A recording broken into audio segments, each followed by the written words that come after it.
নৈহাটি রাজ্য সাধারণ হাসপাতালে বিশ্ব পরিবেশ দিবস উপলক্ষে বিধায়ক সুমিত্র চট্টোপাধ্যায়ের উপস্থিতিতে একটি গাছ মায়ের নামে বৃক্ষরোপণ কর্মসূচি। একটি গাছ মায়ের নামে এই স্লোগান তুলে রাজ্য সরকারের বিশ্ব পরিবেশ দিবস পালন করা হলো নৈহাটি রাজ্য সাধারণ হাসপাতালে।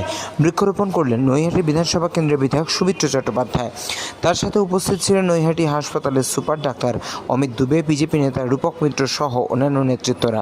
সংবাদ মাধ্যমের মুখোমুখি হয়ে বিধায়ক সুমিত্র চট্টোপাধ্যায় জানান, মা যেরকম সন্তানদের জন্ম দিয়ে লালন পালন করেন, সেরকমই একটি গাছ মায়ের মতো করে আমাদেরকে অক্সিজেন দিয়ে বাঁচতে সাহায্য করার পাশাপাশি পরিবেশের ভারসাম্য বজায় রাখে। নৈহাটি থেকে সতীনাথ ভট্টাচার্যের রিপোর্ট, চ্যানেল 24/7। মা আমাদের যেমন জন্ম দেন, পৃথিবীতে আনেন, তেমনি মা তো আমাদের কাছে সারা জীবন থাকেন না। যেমন আমার মা নেই, এই গাছ আমাদের মা, তিনি আমাদের অক্সিজেন দিয়ে বাঁচিয়ে রাখেন। তিনি এই পুরো পরিবেশকে একটা সন্তুলন রাখেন। এই যে সময় যাতে বৃষ্টি হয়, এই যে পৃথিবীতে যে উষ্ণায়ন হচ্ছে, এটা কম করার জন্য গাছের একটা প্রধান ভূমিকা আছে। আর আপনারা তো জানেন, প্রকৃতির সঙ্গে আমরা যতই লড়াই করি, প্রকৃতি থেকে শক্তিমান কেউ নেই। যেমন দুটো হিস্টোরিক্যাল এক্সাম্পল আছে।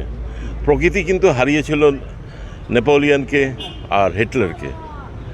তাই প্রকৃতির কাছে আমাদের সবারই মাথা নত করতে হবে, প্রকৃতিকে আমাদের ভালোবাসতে হবে।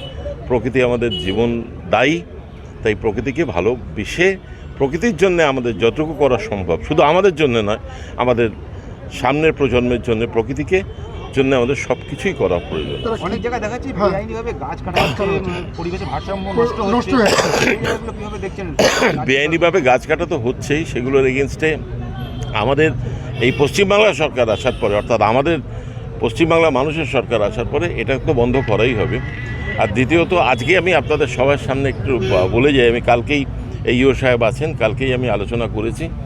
আমি চেষ্টা করব নৈহাটিকে নো প্লাস্টিক জোন করার।